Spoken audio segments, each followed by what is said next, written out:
আজকের গল্প বুলবুল পাখি ও ঈগল। একটা বুলবুলি পাখি উড়তে উড়তে একটা জঙ্গলে একটা মস্ত উঁচু ওক গাছের ডালে গিয়ে বসল। তারপর সে মনের আনন্দে গান করতে লাগল।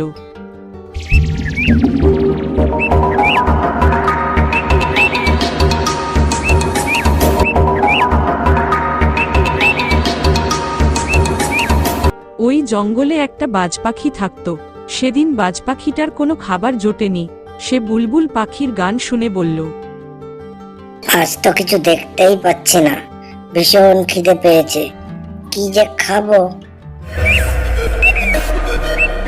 ওই তো একটা বুলবুল পাখির ডাক শুনতে পেলাম, মনে হলো যাই দেখি ওটাকেই খাই।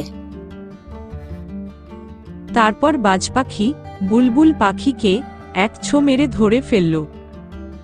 বুলবুল বাজপাখির কবল থেকে রক্ষা পাওয়ার জন্য অনেক কাকুতি মিনতি করে তাকে বলতে লাগল, আমাকে ছেড়ে দাও তুমি, আমি ক্ষুদে পাখি, তোমার খাবার যোগ্য নই আমি, তোমার পেটও ভরবে না, আমাকে ছেড়ে তুমি কোনো বড় পাখি ধরে খাও। তারপর বাজপাখি বলল, আমার কি মাথা খারাপ হয়েছে?